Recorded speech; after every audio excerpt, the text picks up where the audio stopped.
Diseases बघू आता आपण.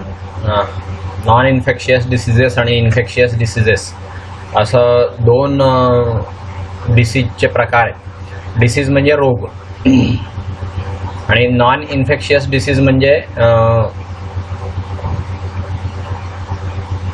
संसर्गजन्य नसलेला रोग, दॅट इज नॉन इन्फेक्शियस. आणि इन्फेक्शियस डिसीज म्हणजे संसर्गजन्य रोग. इन्फेक्शियस डिसीज म्हणजे काय? संसर्गजन्य रोग. तर हेल्थ आपण हा शब्द म्हणजे आरोग्य हा शब्द आपण नेहमी वापरतो. ओके, सगळेजण आरोग्य हा शब्द फार नेहमी वापरतात, पण त्याची व्याख्या काय आहे? तर आरोग्य म्हणजे रोग नसणं किंवा फिजिकल फिटनेस असणं एवढीच फक्त आरोग्याची व्याख्या नाही आहे. तर आरोग्याला असं म्हणतात की फिजिकल, मेंटल आणि सोशल वेलबिईंग ज्याच्यामध्ये असतं, म्हणजे त्याचं शारीरिकदृष्ट्या सुद्धा, मानसिकदृष्ट्या सुद्धा आणि त्याचं समाजामध्ये राहण्याचं पद्धत हे पूर्णपणे चांगली असली पाहिजे, तर त्याला आपण आरोग्यदायी माणूस आहे असं म्हणतो किंवा आरोग्यवान माणूस आहे असं आपण त्याला म्हणतो. तर त्याचं फिजिकल, मेंटल आणि सोशल वेलबिईंग तिघही एकदम छान पाहिजे, चांगलं पाहिजे, तर तो माणूस हेल्दी आहे म्हणजे आरोग्यवान आहे असं आपण म्हणतो. तर याच्यामध्ये पीपल हेल्दी आहेत असं आपण केव्हा म्हणतो? तर ते काम एकदम सुबकरित्या करू शकतात, त्यांची प्रॉडक्टिव्हिटी जी आहे ती खूप जास्त असते, त्याच्यामुळे इकॉनॉमिक प्रॉस्पेरिटी जी आहे ती पण वाढते. हेल्थमुळे लॉंगेविटी पण वाढते पीपलची, म्हणजे त्यांचं आयुष्य पण खूप मोठं असतं. हेल्थ चांगली असल्यामुळे इन्फांटची आणि आईची मृत्यूदर कमी होतो. जे लोक हेल्दी असतात त्यांच्यामध्ये नवजात बालक मरण्याचं प्रमाण कमी असतं, त्यांच्यामध्ये आई मरण्याचं प्रमाण कमी असतं. गर्भारपणाच्या वेळेस किंवा डिलिव्हरीच्या वेळेस आई मरण्याचं प्रमाण कमी असतं, किंवा नवजात बालकं जे आहे त्यांचं मरण्याचं प्रमाण खूप कमी असतं, जे आरोग्यवान माणसं असतात, हेल्दी माणसं असतात त्यांच्यामध्ये. तर बॅलन्स्ड डाएट म्हणजे संतुलित आहार, नंतर स्वतःची स्वच्छतेची सवय, ओके, नंतर रेग्युलर व्यायाम, हे चांगलं हेल्थ ठेवण्यासाठी एकदम आवश्यक गोष्टी आहेत. योग जे आहे ते कितीतरी वर्षापासून, खूप जुन्या लोकांपासून, खूप जुन्या काळापासून योग जो आहे तो वापरला जातोय. फिजिकल आणि मेंटल दोन्ही हेल्थ ही योगामुळे साध्य होते, आणि योगामध्ये ॲक्च्युअली मेंटल हेल्थच जास्त साध्य होते. फिजिकल हेल्थ होतेच, पण मेंटल हेल्थ सुद्धा योगामुळे साध्य होते. योगश्चित्तवृत्ती निरोधः अशी योगाची व्याख्या आहे. तर चित्त आणि वृत्तींचा जो एकसारखा चालत असलेला प्रवाह असतो आपल्या मनामध्ये, तो थांबवणं याला योग म्हणतात. त्यामुळे माणसाचं विचार चक्र जे आहे ते थांबतं आणि माणूस निश्चल होतो आणि माणूस एकाग्र होतो योगामुळे. तर आपल्याला याच्यामुळे आपली हेल्थ जी आहे ती चांगली ठेवली पाहिजे. रोगाच्या बाबतीमध्ये आपण अवेअरनेस घेतो, तर त्याच्यामध्ये डिफरंट बॉडीली फंक्शन्स असतात. आपल्याला रोगाबद्दल आपण जागरूक राहायला पाहिजे. त्या रोगामुळे आपल्या शरीरावरती बरेचसे परिणाम घडतात. जर संसर्गजन्य रोग असेल तर व्हॅक्सिनेशन किंवा इम्युनायझेशन आपण केलं पाहिजे, आणि व्हॅक्सिनेशन आपण त्यामध्ये पाहिलं पाहिजे. प्रॉपर डिस्पोजल जे वेस्टचं ते नीट केलं पाहिजे. नंतर व्हेक्टरचा कंट्रोल केला पाहिजे. जे रोग वाहून नेणारे घटक आहे त्यांना व्हेक्टर म्हणतात. फॉर एक्झाम्पल मलेरिया जो आहे तो डासांमुळे होतो, म्हणजे डास त्या प्लाझ्मोडियम व्हायवॅक्सला एका माणसातून दुसऱ्या माणसामध्ये घेऊन जातात, त्याला व्हेक्टर म्हणतात. मलेरिया हा प्लाझ्मोडियम व्हायवॅक्सने होतो, पण डास त्यांना एकीकडून दुसरीकडे नेतात. तर ते व्हेक्टर जे आहेत त्यांचा पण आपण त्याला डासांना मग व्हेक्टर म्हणतात. त्या व्हेक्टरचा पण कंट्रोल केला पाहिजे. नंतर स्वच्छता पाळली पाहिजे, हायजीन, अन्नामध्ये, पाण्यामध्ये स्वच्छता जर व्यवस्थित असली तर त्यामुळे आरोग्य जे आहे ते चांगलं राहतं. आरोग्य चांगला राहण्यासाठी या सगळ्या गोष्टी फार महत्त्वाच्या आहेत. जेव्हा आपण फंक्शन करतो त्यामध्ये 1 किंवा 2 ऑर्गन्स जे असतात किंवा सिस्टीम्स जे असतात बॉडीच्या, त्या ॲडव्हर्सली अफेक्ट करतात. ओके, त्याच्यामध्ये ॲपिअरन्स येतो किंवा व्हेरियस त्याच्यामध्ये सायन्स अँड सिम्पटम्स आपण पाहतो. तर आपण हेल्दी नाही आहे, आरोग्यदायी नाही आहे असं आपण बघतो. तर त्याच्यामध्ये आपल्याला रोग आहे असं आपल्याला लक्षात येतं ज्यावेळेस आपले बॉडी ऑर्गन, 1 किंवा 2 ऑर्गन किंवा सिस्टीम जी आहे त्याच्यावरती विपरीत परिणाम झालेला असतो आणि वेगळेच काही साईन आणि सिम्पटम दिसायला लागतात. जे नॉर्मल साईन आणि सिम्पटम्स नसतात त्यावेळेस आपण म्हणतो की आपण आपलं आरोग्य जे आहे ते बिघडलेलं आहे आणि आपल्याला रोग झालेला आहे, काहीतरी प्रॉब्लेम झालेला आहे असं आपण म्हणतो. तर कॉन्सेप्ट ऑफ डिसीज म्हणजे रोग म्हणजे नेमकं काय, तर बरेचसे रोगाच्या व्याख्या केलेल्या गेलेल्या आहेत. बऱ्याचशा सायंटिस्टने रोगाची व्याख्या केलेली आहे. वेबस्टर म्हणतो की बॉडीची हेल्थ जी आहे ती खराब होते. ह्युमन बॉडीमध्ये काही जे व्हायटल फंक्शन्स असतात ते बिघडतात.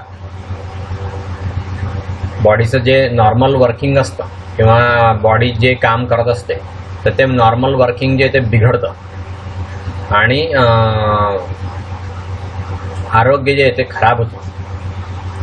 ओके, जे मुख्य फंक्शन्स असतात त्याच्या परफॉर्मन्समध्ये बिघाड होतो. ऑक्सफर्डची इंग्लिश डिक्शनरी आहे, तिने व्याख्या अशी केली आहे की ज्यामध्ये बॉडी किंवा बॉडीचं काही पार्ट किंवा काही ऑर्गन्स जे त्यांचं फंक्शन ज्यावेळेस बंद पडतं किंवा बिघडतं, त्यांचं काम ज्यावेळेस बिघडतं त्यावेळेस रोग झाला असं आपण म्हणतो. WHO ने रोगाची व्याख्या काय केलेली आहे की ही ॲबनॉर्मल कंडिशन आहे. म्हणजे नॉर्मली जे आयुष्य चालू असतं त्यापेक्षा वेगळं काहीतरी त्याच्यामध्ये दिसतं. निगेटिव्ह इफेक्ट असतात स्ट्रक्चरमध्ये आणि फंक्शनमध्ये, निगेटिव्ह फंक्शन्स दिसतात आणि सगळ्या ऑर्गॅनिझमवरती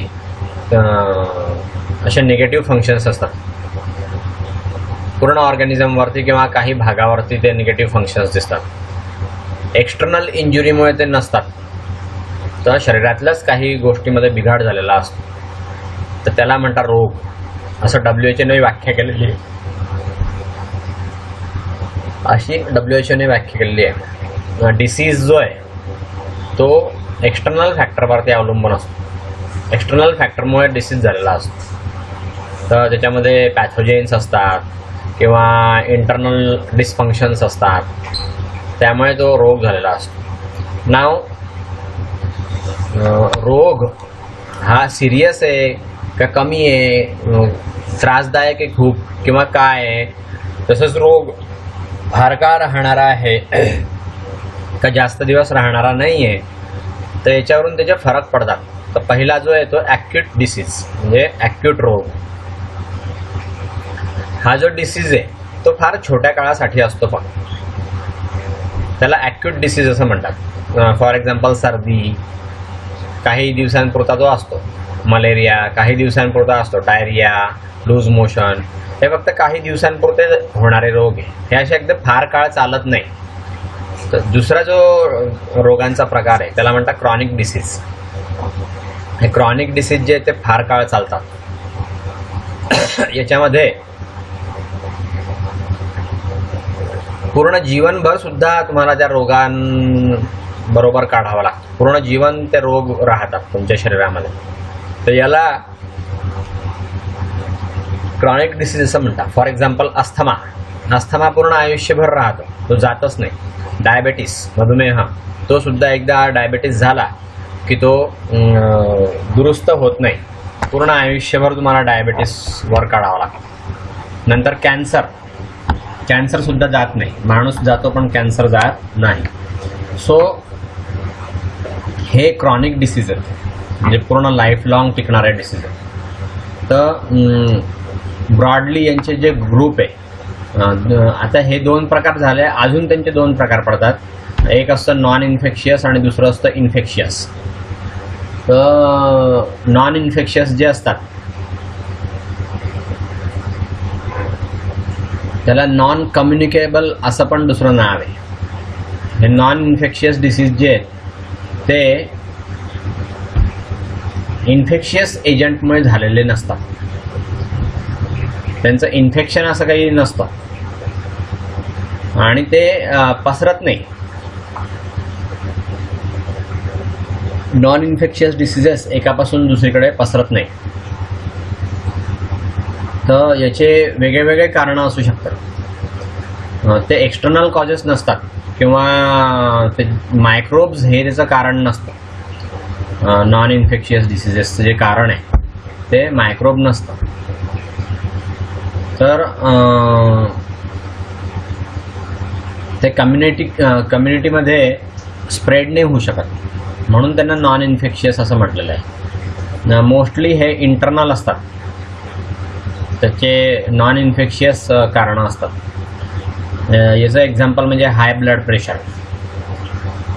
तर जर समजा वजन खूप वाढलं तर हाय ब्लड प्रेशर होतं. नंतर लॅक ऑफ एक्सरसाइज, आपण एक्सरसाइज नाही केली तर ब्लड प्रेशर वाढतं. काही कॅन्सर्स जे ते जेनेटिक ऑबनॉर्मॅलिटीमुळे पण होतात.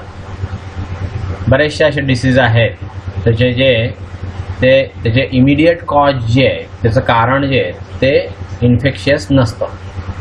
नाव पहिल्यांदा आपण पाहू आता डायबेटिस मेलायटस असं त्याचं पूर्ण नाव आहे. पॅन्क्रियाज आपल्या शरीरामध्ये जे आहे, जर आपण पॅन्क्रियाज आपल्या शरीरामध्ये जे असतं, एक मोठी अशी ग्लँड आहे. त्या ग्लँडमधून डायजेस्टिव्ह ज्यूस बाहेर पडतात आणि बरेचसे हार्मोन्ससुद्धा बाहेर पडतात. तर पॅन्क्रियाजमध्ये 2 प्रकारचे मुख्य टिश्यू असतात.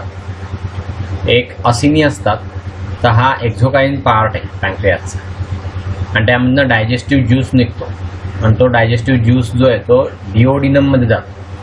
आपल्या डायजेस्टिव्ह सिस्टीम, पचन संस्थेचं जे भाग आहे डिओडिनम ज्याला आपण म्हणतो, त्याच्यामध्ये तो डायजेस्टिव्ह ज्यूस जातो. ते पॅन्क्रियाजच्या ॲसिनीमध्ये तयार झालेला असतो तो ज्यूस. नंतर दुसरा जो भाग आहे तो त्याला आयलेट्स ऑफ लँगरहॅन्स असं म्हणतात. हा पॅन्क्रियाजचा एंडोक्राईन पार्ट आहे. ओके, याच्यामध्ये 2 इम्पॉर्टंट हार्मोन तयार होत असतात. एक इन्सुलिन आणि दुसरं ग्लुकागॉन. असे 2 हार्मोन्स याच्यामध्ये तयार होतात. कोणामध्ये? ह्या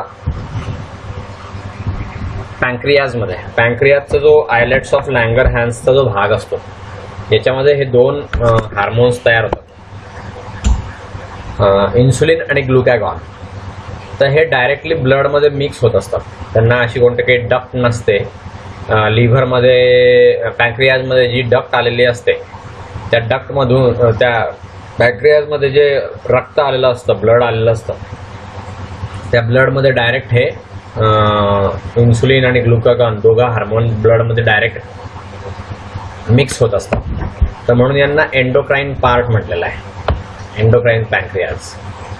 हे जे 2 हार्मोन आहे हे नॉर्मल ग्लुकोजच्या रेग्युलेशनसाठी फार इम्पॉर्टंट आहे. ग्लुकोज, लिपिड आणि प्रोटीन यांचं मेटाबॉलिझम या इन्सुलिन शिवाय किंवा ग्लुकागॉन शिवाय होऊ शकत नाही. मग हे जे इन्सुलिन आणि ग्लुकागॉन आहे याचं फंक्शन जे तर ते कंट्रोल करतं. ब्लड ग्लुकोजचं जे कॉन्सन्ट्रेशन असतं, म्हणजे रक्तामध्ये ग्लुकोजचं जे कॉन्सन्ट्रेशन असतं, त्या कॉन्सन्ट्रेशनला मेंटेन करण्याचं काम हे इन्सुलिन आणि ग्लुकागॉन करत असतं. जेव्हा ग्लुकोज कॉन्सन्ट्रेशन वाढतं रक्तामध्ये तर इन्सुलिन सिक्रिशन होतं आणि इन्सुलिन काय करतं, ब्लडमध्ये जे कॉन्सन्ट्रेशन असतं ग्लुकोजचं त्याला कमी करून टाकतं, नॉर्मल लेवलला आणतं. याच्या उलट तर हे जसं मी इन्सुलिनचं फंक्शन सांगितलं की रक्तामधल्या ग्लुकोज जर समजा वाढलं तर इन्सुलिनचं सिक्रिशन होतं आणि इन्सुलिन त्या रक्तातल्या ग्लुकोजच्या लेवलला काय करतं, कमी करतं. ओके. आणि नॉर्मल लेवल होते ग्लुकोजची रक्तामधली. याच्या उलट काय होतं, जेव्हा रक्तामधली ग्लुकोजची लेवल ही कमी होते, रक्तामध्ये ग्लुकोज फार कमी प्रमाणामध्ये असतं, तर त्यावेळेस तिथे ग्लुकागॉनचं सिक्रिशन होतं. आयलेट्स ऑफ लँगरहॅन्समध्ये पँक्रियाजमध्ये ग्लुकागॉनचं सिक्रिशन होतं. आणि हे ग्लुकोगॉन जे ते काय करतं, अपोजिट डायरेक्शनमध्ये काम करतं आणि त्यामुळे रक्तामध्ये ग्लुकोजची लेवल जी आहे ती वाढते आणि नॉर्मल लेवलला मग ती ग्लुकोज लेवल येते आणि मग सगळ्या टिश्यूला, सगळ्या पूर्ण बॉडीला ग्लुकोज मिळतं आणि ग्लुकोजमुळे मग आपल्या पूर्ण बॉडीला शक्ती मिळते. सो ग्लुकागॉन आणि इन्सुलिन हे रक्तातल्या साखरेला नियंत्रित करण्यासाठी फार इम्पॉर्टंट हार्मोन आहे जे पँक्रियाजमधून सिक्रेट होतात. नाव डायबेटिस मेलिटिस जे याच्यामुळे काय होतं, मेन फूडस्टेपचं जे मेटाबॉलिझम आहे ते एकदम बदलून जातं. इन्सुलिनचा जो इफेक्ट आहे तो एकतर नष्ट होऊन जातो किंवा इन्सुलिनचा रेझिस्टन्स येऊन जातो किंवा ग्लुकोज मेटाबॉलिझम जे ते थांबून जातं. त्याचा अपटेक किंवा युटिलायझेशन जे आहे ग्लुकोजचं ते होत नाही. बऱ्याचशा सेल्स ज्या आहेत बॉडीमध्ये तर त्या ग्लुकोजचं युटिलायझेशन करत नाही. तर याचा जो रिझल्ट आहे ब्लड ग्लुकोज कॉन्सन्ट्रेशनचा तो वाढतो, म्हणजे रक्तातली साखर जी आहे ती वाढायला लागते किंवा पेशी ज्या ग्लुकोजचा वापर करतात ते एकदम कमी होऊन जातं, फार कमी होऊन जातं आणि फॅट आणि प्रोटीनचं जे वापर आहे तो वाढून जातो. साखरेचा वापर जो आहे तो खूप कमी होऊन जातो आणि फॅट आणि प्रोटीनचा वापर जो आहे तो वाढून जातो. इन्सुलिनच्या सिक्रेशन, त्या रेझिस्टन्स जो आहे, इन्सुलिन जो आहे त्याचा त्या पेशींवरती उपयोगच होत नाही, काही परिणामच होत नाही. तर डायबेटिक मेलिटिस ही जी आहे ही मेटाबॉलिक डिसऑर्डर आहे. याला हायपरग्लायसेमिया असं पण म्हणतात. त्याच्यामध्ये मेटाबॉलिझम हे डिस्टर्ब होतं, बिघडतं मेटाबॉलिझम. त्यामुळे इन्सुलिन सिक्रेशनमध्ये डिफेक्ट होतात किंवा इन्सुलिनच्या ॲक्शनमध्ये डिफेक्ट होतात. लॉंग टर्म इफेक्ट जे आहेत याचे, डायबेटीस जर समजा जास्त काळ राहिला तर याचे लॉंग टर्म इफेक्ट काय आहेत, तर डॅमेज होतं किंवा बरेचसे आपल्या शरीरातले जे ऑर्गन्स आहेत ते ऑर्गन डॅमेज होतात, त्यांचं कार्य बिघडतं किंवा ते ऑर्गन जे आहे ते फेल होतात. त्याच्यामध्ये रेटिनोपॅथीसुद्धा हळूहळू वाढायला लागते आणि मग त्यामध्ये आपल्याला आंधळा होतो माणूस डायबिटीसने. नंतर नेफ्रोपॅथी जी आहे ती पण वाढते, त्यामुळे फूट अल्सर होतात, मग ते ॲम्प्युटेशन करायला लागतं. नंतर सेक्शुअल डिसफंक्शन होतं. डायबिटीस जर सिव्हिअर केस झाली डायबिटीसची तर ते सेक्शुअल डिसफंक्शन पण होतं. ज्यांच्यामध्ये डायबिटीस असतात त्यांना हार्ट अटॅक होण्याचे चान्सेस खूप जास्त असतात. तर हे डायबिटीस मेलिटिस कशामुळे होतो, इन्सुलिन डिफिशियन्सी हे कशामुळे होते, तर पहिलं पँक्रियाटिक डिसऑर्डर, म्हणजे पँक्रियाजला सूज आलेली असते, जे निओप्लास्टिक किंवा दुसऱ्या काही डिसऑर्डर झालेले असतात किंवा तिथे सिस्टिक फायब्रोसिस असतो. दुसरं म्हणजे defect in formation of insulin, म्हणजे पँक्रियाजमध्ये इन्सुलिन तयारच होत नाही.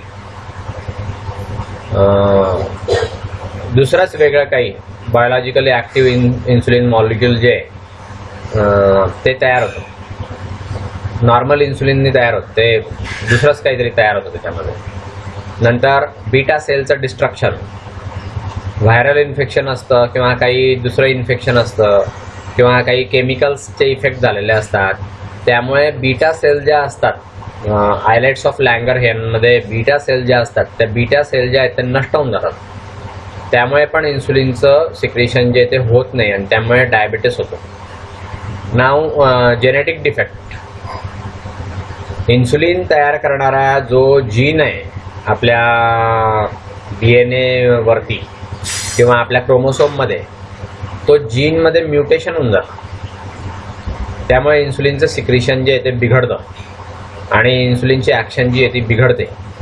इन्सुलिनचं रेझिस्टन्स जे आहे ते बिघडतं आणि त्याचा वेगळाच काही इफेक्ट होतो. बीटा सेलचं फंक्शन नाही होत आणि त्याची ॲक्शन नाही होत अल्फा सेलची. त्यामुळे रक्तातली ग्लुकोजची पातळी वाढते. डायबेटीस जो आहे तो 2 प्रकारचा आहे, टाईप ए आणि टाईप 2. हे दोन्ही स्ट्रॉंग आहेत. जेनेटिक आणि एन्व्हायरमेंटल रिस्क फॅक्टर त्याच्यामध्ये असतात. त्यामुळे क्लिनिकल एक्सप्रेशन जे आहेत ते डिसीजचे म्हणजे रोगाचे दिसून येतात. एन्व्हायरमेंटल फॅक्टर्स जे आहेत त्याच्यामध्ये स्ट्रॉंग असोसिएशन असते डायबेटीसची. तर ते जसं वय वाढत जातं तसं हा रोग तुम्हाला कॅप्चर करत जातो. फॅमिली हिस्ट्री जर असली डायबेटीसची किंवा जाडेपणा असला, ओबेसिटी, स्थूल शरीर, नंतर तुम्ही आरोग्यदायी जेवण जेवत नसाल ज्यामुळे अनारोग्य येतं, अतिशय तेलकट, अतिशय तुपकट, तळलेलं, नंतर बाहेरचं, असं जर तुम्ही अन्न खात असाल त्यामुळे पण त्याचा परिणाम होतो आणि तुमच्या इन्सुलिन सिक्रेशनची जी कॅपॅसिटी आहे ती बिघडू शकते. फिजिकल इनॅक्टिव्हिटी, इन्सुलिन रेझिस्टन्स, नंतर ॲडव्हर्स इंट्रायुटेराईन एन्व्हायरमेंट किंवा स्ट्रेस फॅक्टर्स, त्याच्यामुळे डायबिटीस जो आहे तो होतो. नाव डायबिटीस मेलेस्टिसचे 2 प्रकार पडतात तुम्हाला मी सांगितलं. तर ते वर्गीकरण कसं केलं आहे ते वर्गीकरण पाहू आपण. पहिला जो आहे तो टाईप 1 डायबिटीस असतो. टाईप 1 डायबिटीस म्हणजे काय, याला ज्युव्हेनाईल डायबिटीस असं पण म्हणतात. हा लहान मुलांमध्ये असतो किंवा टीनेजर्समध्ये असतो किंवा तरुण मुलांमध्ये असतो. टाईप 1 डायबिटीस जो आहे तो अडल्टमध्ये सुद्धा डेव्हलप होतो.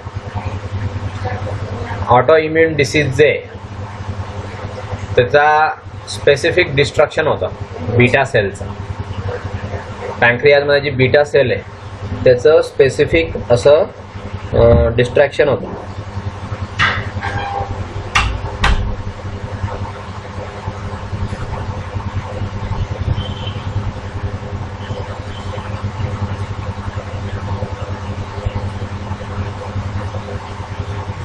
सो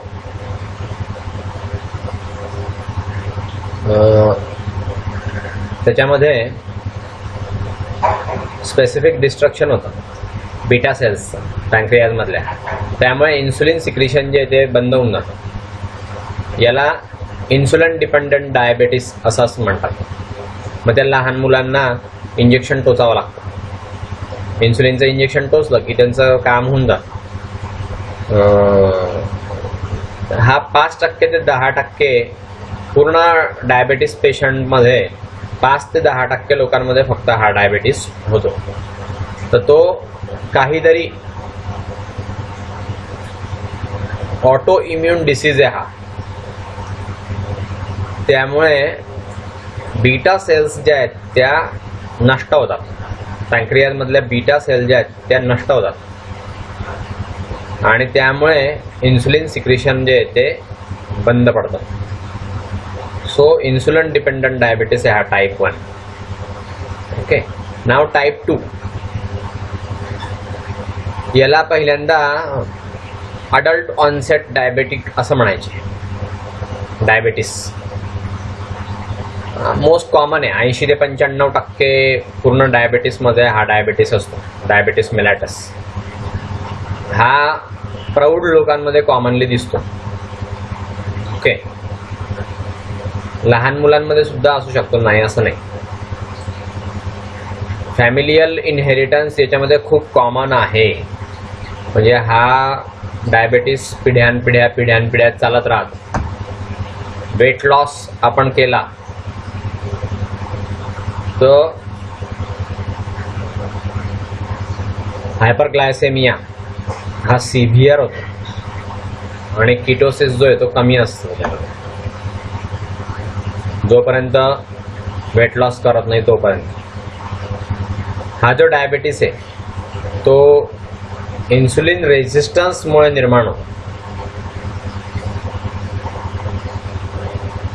पॅन्क्रियास काय होतं, पॅन्क्रियासचं त्याची जी ॲबिलिटी आहे पूर्णपणे इन्सुलिन सिक्रेट करण्याची, तर ती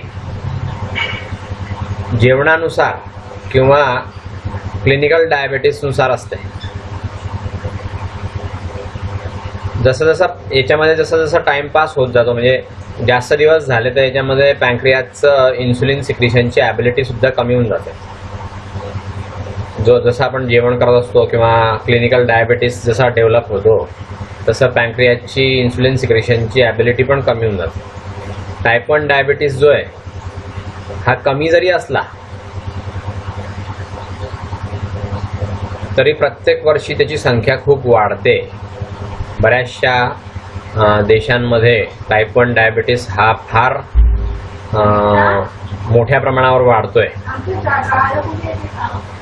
फिनलंडमध्ये हा सगळ्यात जास्त आहे. नाव डायबिटीस मेलिटसचे लक्षणं काय आहेत ते आपण पाहू आता. तर कॉमन आहे प्रेझेंटिंग सिम्पटम्स जे त्याचे ते कॉमन आहे डायबिटीस मेलिटस. पहिलं पॉलियुरिया म्हणजे फ्रिक्वेंट युरिनेशन, म्हणजे नेहमी लघवीला जायला लागणं, हे डायबिटीसचं लक्षण आहे. दुसरं पॉलिडिप्सिया म्हणजे खूप तहान लागणे, सारखा शोष पडणे, एक्सेसिव्ह थर्स्ट, हे डायबिटीसचं लक्षण आहे. नंतर अनएक्सपेक्टेड वेट लॉस म्हणजे वजन एकदम कमी होणे किंवा वीकनेस जाणवणे किंवा फटीग जाणवणे, मसल्स जे आहेत ते मसल्स काम करत नाही, फटीग होतो ते. नंतर ब्लर्ड व्हिजन, नीट दिसत नाही, एकदम असं अस्पष्ट दिसतं. सुपरफिशियल इन्फेक्शन्स वाढतात आणि जखम लवकर भरत नाही, हे डायबिटीसचं लक्षण आहे. ब्लड ग्लुकोज जे आहे ते खूप जास्त वाढलेलं असतं, त्यामुळे इंट्रासेल्युलर किंवा एक्स्ट्रासेल्युलर डिहायड्रेशन होतं आणि त्यामुळे तहान जास्त लागते. डायबिटीस मेलिटसचे कॉम्प्लिकेशन्स काय असतात, तर ॲक्यूट कॉम्प्लिकेशन जर आपण बघितले लगेचच्या लगेच तर त्यामध्ये डायबिटीस कीटो ॲसिडोसिस होतं. हे कीटो ॲसिडोसिस म्हणजे टाईप 1 डायबिटीसमध्ये असतं आणि हायपरग्लायसेमिक किंवा हायपर ऑस्मोलर स्टेट याच्यामध्ये दिसते टाईप 2 डायबिटीसमध्ये. याच्यामध्ये क्रॉनिक कॉम्प्लिकेशन्स होतात डायबिटीस मेलिटसचे. ते कोणते, तर पहिलं ऑप्थॅल्मॉलॉजिक, त्याच्यामध्ये डायबेटिक रेटिनोपॅथी असते. नंतर ब्लाइंडनेस, नंतर मॅक्युलर एडेमा, नंतर ग्लुकोमा, नंतर कॅटरॅक्ट्स, हे दिसतात. ऑप्थॅल्मॉलॉजिक म्हणजे डोळ्याशी संबंधित. रेटिनोपॅथी म्हणजे रेटिना जो आहे तो खराब होत जातो आणि दिसणं कमी होतं, आंधळेपणा येतो. मॅक्युलर एडिमा म्हणजे आग होते. ग्लुकोमा म्हणजे रेटिनाचा जो ट्रान्सपरंटपणा आहे तो कमी होऊन जातो. कॅटरॅक्ट म्हणजे टीक यायला लागते. दुसरं जे आहे ते रिनल आहे म्हणजे किडनीशी संबंधित. प्रोटीनयुरिया, तर यातनं प्रोटीन जायला लागतं. रिनल डिसीजची एंड स्टेज असते. न्यूरोलॉजिक, हाय ग्लुकोज कॉन्सन्ट्रेशन जे त्यामुळे बऱ्याचशा टिश्यूमध्ये डॅमेज होतो. पेरिफेरल न्यूरोपॅथी त्यामुळे होते. पेरिफेरल नर्व्स ज्या असतात त्यांचं काम जे आहे ते बिघडतं. त्यामध्ये ॲटोनॉमिक नर्वस सिस्टीम जी आहे त्याचं फंक्शन जे आहे ते पण बिघडून जातं. ह्या ज्या ॲबनॉर्मॅलिटीज आहेत त्या इम्पेअर्ड ब्लॅडर कंट्रोलमुळे होत असतात. कारण ब्लॅडर कंट्रोल व्यवस्थित होत नाही. एक्सट्रीमिटीजमध्ये सेन्सेशन काहीच मिळत नाही. पेरिफेरल नर्व डॅमेज जे आहेत त्या होत राहतात. त्यामुळे आपल्याला काहीच सेन्स नाही होत. ज्यावेळेस एक्स्ट्रीम कंडिशन येते त्यावेळेस पेरिफेरल नर्व डॅमेज झाल्यामुळे आपल्याला काही जाणवत नाही. गॅस्ट्रोइंटेस्टिनल मध्ये डायरिया होतं, कॉन्स्टिपेशन होतं, सेक्शुअल डिसफंक्शन पण त्याच्यामध्ये दिसतं, म्हणजे इरेक्टाईल डिसफंक्शन. फिमेलमध्ये पण सेक्शुअल डिसफंक्शन असतं. नाव कार्डिओव्हॅस्क्युलर किंवा करोनरी आर्टरी डिसीज हा सुद्धा डायबिटीसमुळे होतो. करोनरीमध्ये ब्लॉक येतो किंवा रक्ताचा प्रवाह जो आहे तो कमी होऊन जातो. हार्ट फेल्युअर होऊ शकतं, स्ट्रोक येऊ शकतं. लोअर एक्स्ट्रीमिटी जर असली तर पाय जो आहे तो वाकडा होतो, त्याला ॲम्प्युटेशन करावं लागतं. डर्मॅटॉलॉजिक जे आहे ते स्किनमध्ये इन्फेक्शन होतं, जखम लवकर सावळत नाही, अल्सर होतात, गँग्रीन होतं आणि त्याच्यामध्ये जर समजा दातांमध्ये बघितलं तर पेरिओडोंटल डिसीज होतं. हे सगळे डायबिटीसचे काय म्हणतात त्याला,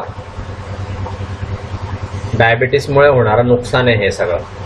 डोळ्याला नुकसान होतं, किडनीला नुकसान होतं, नर्व्सना नुकसान होतं, नंतर पचनसंस्थेचं नुकसान होतं, सेक्शुअल रिप्रोडक्टिव्ह सिस्टीममध्ये नुकसान होतं, हार्टमध्ये नुकसान होतं आणि स्किनमध्ये नुकसान होतं आणि दातांमध्ये सुद्धा नुकसान होतं डायबिटीसमुळे. नाव डायग्नोसिस कसा करायचा, डायबिटीस मेलायटिसचं डायग्नोसिस कसं करायचं तर ते आपण पाहू. ह्याच्यातली जी युज्युअल मेथड आहे डायबिटीसची तर त्याच्या केमिकल टेस्ट आहे. युरिनची केमिकल टेस्ट घेतात किंवा ब्लडची केमिकल टेस्ट घेतात. युरिन एक्झामिनेशन जे आहे जनरलमध्ये तर नॉर्मल पर्सन जर असला तर त्यामध्ये अनडिटेक्टेड तर डायबिटीस मेलायटिस हा डायग्नोसिस कसा करायचा, म्हणजे ओळखायचा कसा किंवा कन्फर्म कसा करायचा की बुवा आपल्याला डायबिटीस झालेला आहे.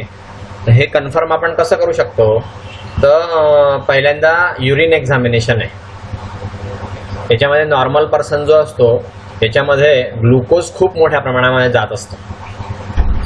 ओके, त्यामध्ये ज्याला डायबिटीस झालेला असतो तर त्यामध्ये ग्लुकोज स्मॉल टू लार्ज अमाऊंटमध्ये युरिनमधून बाहेर पडत असतो. तर युरिन टेस्ट जर केली ग्लुकोजची जेवणानंतर 2 तासांनी तर मेडिकल प्रॅक्टिसमध्ये ही टेस्ट जी आहे ती फार मोठ्या प्रमाणावरती वापरली जाते. डायबिटीसच्या केसेस अभ्यास करण्यासाठी किंवा डायबिटीसच्या केसेस डिटेक्ट करण्यासाठी जेवणानंतर 2 तासांनी जी आपण टेस्ट करतो ती सगळ्यात महत्त्वाची आहे आणि त्यामुळे डायबिटीस जो आहे तो डिटेक्ट होतो. ओके, नंतर दुसरं जे आहे ते फास्टिंग ब्लड ग्लुकोज. तर फास्टिंग ब्लड ग्लुकोज जे आहे त्याच्यामध्ये सकाळी लवकर उठल्यावरती नॉर्मली 80 ते 90 मिलीग्रॅम 100 ml मध्ये किंवा 110 मिलीग्रॅम 100 ml मध्ये ग्लुकोज जी आहे ती सगळ्यात जास्त म्हणजे अपर लिमिट आहे हे ग्लुकोजचं नॉर्मलपेक्षा. म्हणजे हे नॉर्मलचं अपर लिमिट आहे. याच्यापेक्षा जास्त असेल तर डायबिटीस आहे. फास्टिंग ब्लड ग्लुकोज लेवल जी आहे 110 पेक्षा जर जास्त असेल पर 100 ml तर त्यामुळे आपण असं म्हणू शकतो की बुवा डायबिटीस मेलायटिस आहे. नाव तिसरं जे आहे ते ग्लुकोज टॉलरन्स टेस्ट करतात. तर त्या ग्लुकोज टॉलरन्स टेस्ट जी आहे तर हे ग्लुकोज टॉलरन्स टेस्टमध्ये नॉर्मल फास्टिंग पर्सन जो असतो तर त्यामध्ये 1 ग्राम ग्लुकोज जी आहे पर किलोग्राम बॉडी वेट, तो ज्यावेळेस घेतो तर ब्लड ग्लुकोज लेवल जी आहे ती साधारणपणे 90 मिलीग्रॅम पर 100 ml येते किंवा 120 ते 140 मिलीग्रॅम पर 100 ml येते आणि परत ती कमी होते आणि नॉर्मलच्या खाली येते साधारणपणे 2 तासामध्ये. ओके, याच्यावरून आपल्याला कळतं की बुवा डायबिटीस झालेला आहे किंवा नाही. फास्टिंग म्हणजे उपवास केलेला जो माणूस असतो त्याला 1 किलोग्रामला 1 ग्रॅम असं ग्लुकोज द्यायचं. ओके, तर त्याची जी ग्लुकोजची लेव्हल येते ती साधारणपणे 90 मिलीग्रॅम पर 100 ml येते. तर 90 मिलीग्रॅम पर 100 ml पासून 120 ते 140 मिलीग्रॅम पर 100 ml त्याची ग्लुकोज लेवल जी आहे ती वाढते आणि मग नंतर नॉर्मलच्या खाली येते साधारणपणे 2 तासामध्ये. ती नॉर्मलच्या खाली 2 तासामध्ये यायला पाहिजे, नाही आली तर मग तुम्ही म्हणता की डायबिटीस असू शकतो. तर ही ग्लुकोज टॉलरन्स टेस्ट आहे. तर ज्यावेळेस पर्सनला डायबिटीस असतो किंवा त्याच्यामध्ये इंजेक्शन होतं ग्लुकोजचं, तर त्यामध्ये मच ग्रेटर नॉर्मलपेक्षा खूप जास्त प्रमाणामध्ये ब्लड ग्लुकोज लेवल त्यामध्ये वाढते. म्हणजे greater than equal to 200 mg per 100 ml glucose level नंतर एकदम कंट्रोल व्हॅल्यूमध्ये येतो 4 ते 6 तासानंतर. ओके,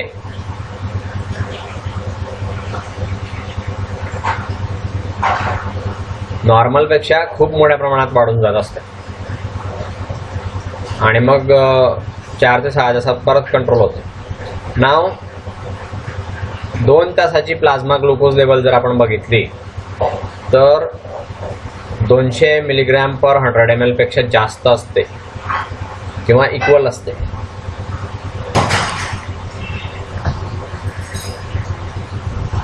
दोन तासाची प्लाझ्मा ग्लुकोज टेस्ट जर आपण केली तर ती greater than equal to 200 milligram per 100 ml येते.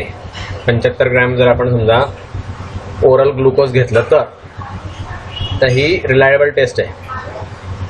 हा जो पूर्ण क्रायटेरिया आहे तो रिपीट टेस्टिंग करून कन्फर्म केला पाहिजे.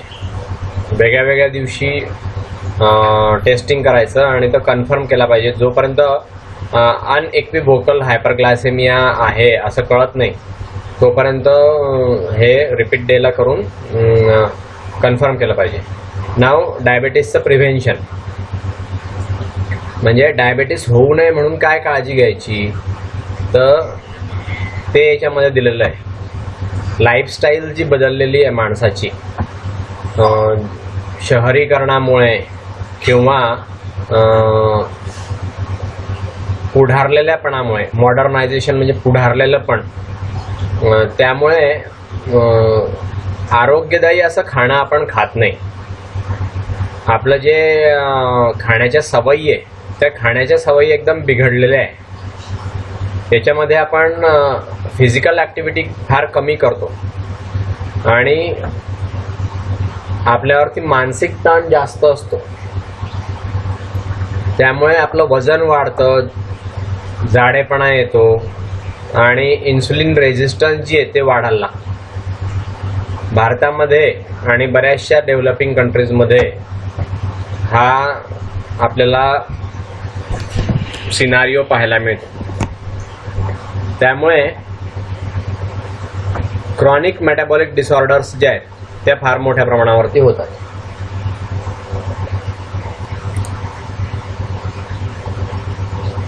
तर खाण्याच्या सवयी ज्या आहेत त्या खूप चेंज झालेल्या आहेत आणि त्याच्या बदलामुळे क्रॉनिक मेटाबॉलिक डिसऑर्डर जी आहे ती व्हायला लागली आहे. कम्युनिकेबल डिसीजपेक्षा मेटाबॉलिक डिसऑर्डर्स जास्त व्हायला लागले आहे. त्यामुळे नॅशनल हेल्थ म्हणजे पूर्ण राष्ट्राची जी आरोग्याची कंडिशन आहे ती बिघडते. तर याला प्रायमरी प्रिव्हेन्शन कसं करायचं म्हणजे आपण घरी राहून डायबिटीस होऊ नये म्हणून काय प्रयत्न करू शकतो तर नॉर्मल बॉडी वेट जे आहे ते मेंटेन ठेवायचं, हेल्दी खाणं घ्यायचं आणि पोषण मूल्य घ्यायचे आणि फिजिकल एक्सरसाइज करायची. त्यामुळे आपल्या बॉडीचं जे वेट आहे ते नॉर्मल राहिलं पाहिजे. पोषण आहारामध्ये ॲडिक्वेट म्हणजे बऱ्याच प्रमाणामध्ये प्रोटीन घ्यायचे, डायटरी फायबर मोठ्या प्रमाणामध्ये घ्यायचे आणि गोड पदार्थ जास्त खाणं जे आहे ते टाळायचं. फिजिकल ॲक्टिव्हिटी करायची, त्याच्यामध्ये आरोग्यदायी जेवण जेवायचं. त्याच्यामध्ये डायबिटीस जे आहेत ते 30% कमी होऊ शकतो.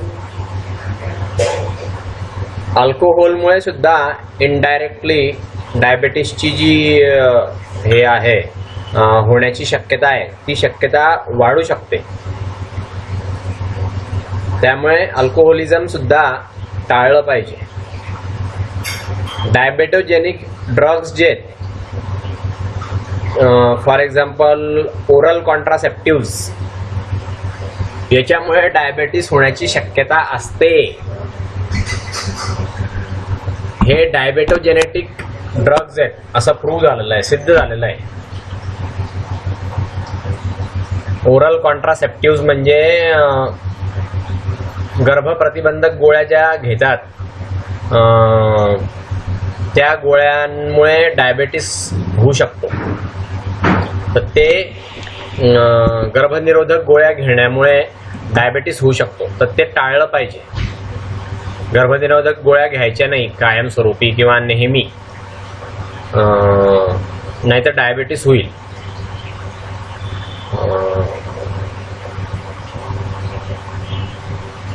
ज्यामुळे आर्ट्रिओस्क्लेरोसिस होतो असे काही घटक जे ते टाळले पाहिजे. फॉर एक्झाम्पल स्मोकिंग, नंतर हाय ब्लड प्रेशर, नंतर कोलेस्टेरॉलची वाढती पातळी, नंतर ट्रायग्लिसराईडची वाढती पातळी, हे टाळलं पाहिजे. म्हणजे डायबेटीस आपण प्रायमरीली टाळू शकतो. आता सेकंडरी प्रिव्हेन्शन कसं, तर जेव्हा डायबेटीस डिटेक्ट होतो तर त्याला व्यवस्थित ट्रीटमेंट दिली पाहिजे. ब्लड ग्लुकोज लेवल जी आहे ती नॉर्मल ठेवायची. प्रॅक्टिकेबल जी आहे तर ती नॉर्मल ठेवायची. बॉडी वेट जे आहे ते कॉन्स्टंट ठेवायचं. हे जे ट्रीटमेंट आहे ते जेवणावरती सुद्धा अवलंबून आहे. स्मॉल बॅलन्स्ड मील जे ते मोर फ्रिक्वेंटली घ्यायचं जायचं. डाएट जे त्यामध्ये ओरल अँटी डायबेटिक ड्रग्स जे ते घेत जायचे, किंवा डाएट आणि इन्सुलिन असं ट्रीटमेंटमध्ये ठेवायचं, म्हणजे डायबेटीस कमी होऊ शकतो. प्रॉपर मॅनेजमेंट करायची डायबेटीसची, त्यामुळे कॉम्प्लिकेशन्स जे आहेत ते कमी होऊ शकतात. ब्लड शुगर लेवलचं रुटीन चेकअप केलं पाहिजे. युरिन जी आहे ती प्रोटीनसाठी आणि कीटोनसाठी चेक केली पाहिजे. ब्लड प्रेशर, व्हिज्युअल ॲक्टिव्हिटी, नंतर वेट, हे पिरियडिकली चेक केलं पाहिजे. पाय जो आहे तर त्याच्यामध्ये डिफेक्टिव्ह ब्लड सर्क्युलेशन काही आहे का पायामध्ये, त्याच्यामध्ये आपण चेक केलं पाहिजे. कुठे सेन्सेशन जे आहे ते कमी झालं आहे का, स्किनमध्ये आपल्याला बिलकुल काहीच जाणवत नाही, तर ते सेन्सेशन कमी झालं आहे का स्किनचं, ते आपण पाहायला पाहिजे. मेटफॉर्मिन जे स्मॉल डोसेसमध्ये, हे सुद्धा इफेक्टिव्ह प्रिव्हेन्शन आहे डायबिटीसचं. नाव हायपरटेन्शन. हायपरटेन्शन म्हणजे खूप जास्त चिंता करणे. कॉमन लाईफस्टाईलमधला हा डिसऑर्डर झालेली आहे आणि हा सगळ्यात जास्त रिस्क फॅक्टर आहे, सगळ्यात मोठा रिस्क फॅक्टर आहे कार्डिओव्हॅस्क्युलर डिसीजसाठी हा सगळ्यात मोठा रिस्क फॅक्टर आहे. असं नोंदवलं गेलंय की याच्यामुळे रिस्क जी आहे डबल किंवा दुप्पट वाढून जाते. कार्डिओव्हॅस्क्युलर डिसीजसाठी दुप्पट याच्यामध्ये हे वाढते रिस्क. त्यामुळे करोनरी आर्टरीचा डिसीज पण होऊ शकतो. करोनरी आर्टरी ब्लॉक होते, त्यामुळे हार्ट अटॅक येऊ शकतो, स्ट्रोक, कंजेस्टिव्ह हार्ट फेल्युअर किंवा स्ट्रोक येऊ शकतो. इस्चेमिक पण असू शकतो आणि हिमोरेजिक पण असू शकतो. ते रिनल फेल्युअर सुद्धा होऊ शकतं, म्हणजे किडनी फेल होते. पेरिफेरल आर्टरियल डिसीज होतो. दुसरे रिस्क फॅक्टर जे आहेत डायबेटीसमध्ये, तर ते डिस्लिपिडेमिया, हे पण एकदम कॉमन आहे. हायपरटेन्शनशी संबंधीमध्ये हा रोग आहे. हायपरटेन्शनला हाय ब्लड प्रेशर किंवा वाढलेलं ब्लड प्रेशर असं पण म्हणतात. ही जी कंडिशन आहे, ब्लड व्हेसल्स जे आहेत त्या नेहमी जास्त दाबाखाली काम करतात. ब्लड जे हार्टकडून जातं पूर्ण बॉडीच्या पार्टमध्ये, तर त्या व्हेसल्समधून जात असतं. प्रत्येक वेळेस हार्टबीट जी आहे ती पंप करते ब्लडला व्हेसल्समध्ये, आणि ब्लड प्रेशर हे क्रिएट करता येऊ शकतं. फोर्स जो आहे ब्लड प्रेशरचा, तो त्या भिंतींच्या अगेन्स्ट ब्लड पुश करत असतो ब्लड व्हेसल्सचा. ह्या ज्या आर्टरीज आहे, तर ते हार्टमुळे ब्लड त्यांच्यामध्ये पंप होतं. जसं प्रेशर जास्त असतं तसं हृदयाला ते पंप करायला जास्त वेळ लागतो किंवा जास्त जोर लागतो. ब्लड प्रेशर जे तर तो रक्तावरती ते प्रेशर जातं वॉल्समध्ये, आर्टरीजमध्ये, आणि ते त्याच्यातून बाहेर असं वाहत असतं. जेव्हा हे प्रेशर एकदम हाय लेव्हलला जातं तर सिरियस हेल्थ प्रॉब्लेम होऊ शकतात. नॉर्मल पर्सनमध्ये सिस्टोलिक प्रेशर जे आहे ते 120 पाहिजे. 120 मिलीमीटर ऑफ HG म्हणजे पाऱ्याची पातळी 120 mm पर्यंत वर येते. आणि डायस्टॉलिक प्रेशर जे आहे ते 80 mm ऑफ HG असतं. तर हायपरटेन्शनचं डेफिनेशन काय आहे, WHO म्हणजे वर्ल्ड हेल्थ ऑर्गनायझेशन, त्याच्या एक्सपर्ट कमिटीने असं म्हटलं आहे 1978च्या रिपोर्टमध्ये की हायपरटेन्शन जे प्रौढ लोकांमध्ये असतं तर याच्यामध्ये सिस्टोलिक प्रेशर हे एक तर इक्वल असेल किंवा जास्त असेल 160 मिलीमीटर ऑफ HG, आणि डायस्टॉलिक प्रेशर हे एक तर इक्वल असेल किंवा 95 mm ऑफ HG पेक्षा जास्त असेल तर त्याला म्हणता हायपरटेन्शन. सिस्टोलिक प्रेशर 160 पेक्षा जास्त झालं आणि डायस्टॉलिक प्रेशर 95 पेक्षा जास्त झालं म्हणजे हायपरटेन्शन आहे असं तुम्ही म्हणायचं. आता हायपरटेन्शन कशामुळे होतं ते आपण पाहू.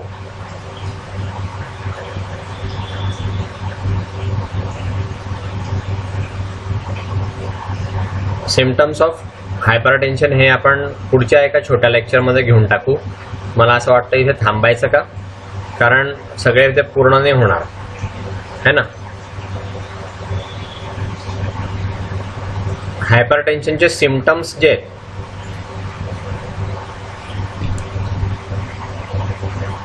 ते आपण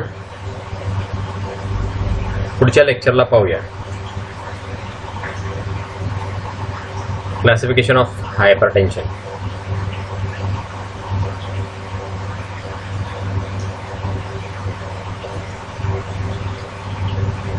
डेफिनेशन ऑफ हायपरटेन्शन आपण पाहिली. हायपरटेन्शन कशामुळे होतं हे आपण नेक्स्ट लेक्चरला पाहूया. इम्पॉर्टंट आणि खूप महत्त्वाचा असा टॉपिक आहे, तर आपण घाईगर्दीमध्ये पूर्ण करण्यामध्ये काही अर्थ नाही. पुढच्या लेक्चरला आपण हे पूर्ण करूया. ठीक आहे, ओके, इथे थांबू.